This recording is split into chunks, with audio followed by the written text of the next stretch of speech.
Hair fall रुक ही नहीं रहा और स्किन पर झुर्रियां ऐसे पड़ी हुई हैं जैसे उम्र 60-70 साल हो गई हो। तो हजारों की हम क्रीमें इस्तेमाल कर लेते हैं मगर पता ही नहीं होता मसला हमारे जो विटामिन ई की कमी का है। देखें, ये विटामिन ई जो है ये आपको जो नेचुरल स्किन को ग्लो देने में बहुत हेल्प करता है और जो आपके बाल हैं उनको स्ट्रॉन्ग बनाता है। अगर इसकी कमी हो जाए तो आपके बाल भी गिरना शुरू हो सकते हैं और आपकी स्किन में झुर्रियां पड़ना शुरू हो जाएंगी, एजिंग आपकी स्टार्ट हो जाएगी वक्त से पहले ही।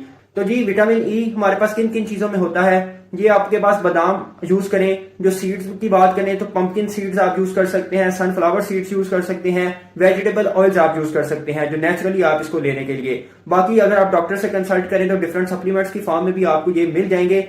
ये एक नेचुरल एंटीऑक्सीडेंट होता है, ये आपके सेल्स को डैमेज होने से बचाता है, ये आपके जो स्किन के सेल्स हैं और ये आपके हेयर सेल्स हैं इनको हेल्थी रखता है, जिससे आपका जल्दी नहीं आता और आपके जो बाल हैं वो स्ट्रॉन्ग रहते हैं। तो अगर आपको भी विटामिन ई की कमी है तो कमेंट सेक्शन में लाजमी विटामिन ई मेंशन करें ताकि नेक्स्ट मैं विटामिन ई के बारे में डिटेल एक गाइडेंस वीडियो बना दूं।